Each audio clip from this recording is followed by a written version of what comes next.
Quem programa algum tempo com certeza já se deparou com aquele mistério, sabe? Uma variável que parece que simplesmente evapora do código. A resposta para isso quase sempre está num conceito-chave chamado escopo. Então, bora decifrar esse código juntos. Pois é, essa sensação de que uma variável existe numa linha e de repente, puf, sumiu em outra, é exatamente essa questão que a gente vai resolver agora. De um jeito bem simples, o escopo é a área de atuação de uma variável. É o que define onde ela é visível e onde pode ser usada no código.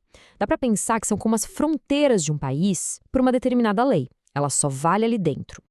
Para entender o escopo de verdade, a gente precisa conhecer os dois tipos principais, o local e o global.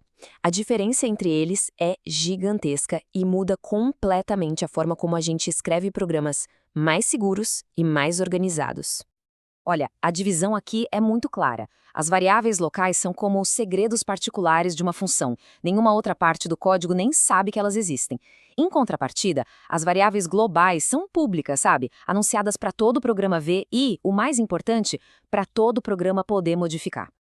Vamos imaginar um exemplo. Se uma variável x é criada dentro de uma função chamada triple, ela nasce, vive e morre inteiramente dentro daqueles limites. Para a função principal, a main, essa variável x simplesmente não existe. É a definição perfeita de escopo local. Agora, o contrário. Se uma variável global é declarada do lado de fora, aí tanto a main quanto a triple conseguem acessar. Se a triple mudar o valor dela, a main vai sentir o impacto. Isso mostra o poder, mas também o grande perigo das variáveis globais. E isso nos leva a um aviso bem importante. Apesar de as variáveis globais parecerem convenientes, elas podem criar uns efeitos colaterais bem inesperados.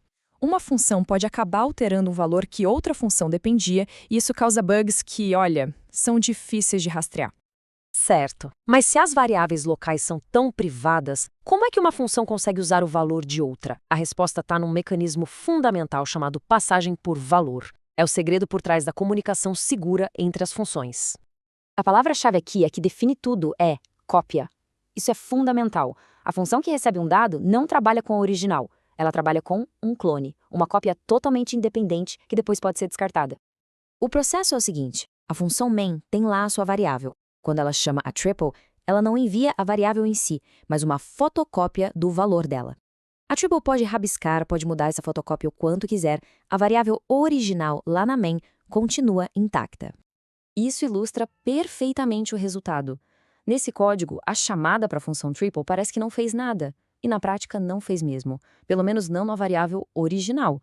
A função triple calculou o triplo da sua cópia e em seguida essa cópia simplesmente desapareceu. Então, como é que se resolve isso? A solução é pegar o resultado que a função retorna e atribuir ele de volta à nossa variável original. A gente diz explicitamente: pegue o novo valor calculado e atualize a minha variável com ele. Desse jeito, a mudança se torna permanente. Agora que a gente viu a teoria, vamos para a prática. Hora de um pequeno quebra-cabeça de código que vai testar tudo que a gente aprendeu sobre escopo. Dê uma olhada nesse código. Qual valor será que vai ser impresso no final? Lembre das regras de escopo e da passagem por valor. Vale até pausar um pouquinho para pensar na resposta. Ok, esse é o nosso desafio. Temos uma função main e um increment. A pegadinha está aqui. As duas usam uma variável chamada x.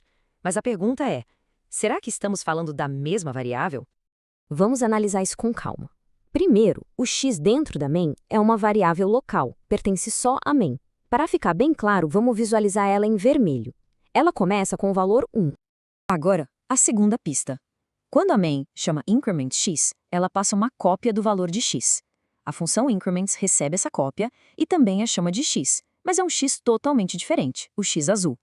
A increment aumenta o valor do x azul para 2 e retorna esse valor, mas nada disso afeta o x vermelho.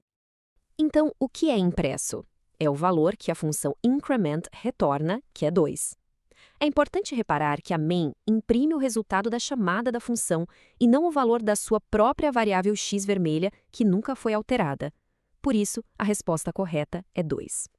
Entender o escopo, como vimos, não é um detalhe técnico, é a base para escrever um código mais limpo, previsível e fácil de manter. A pergunta que fica é: como esse conhecimento vai transformar a maneira de construir os próximos programas?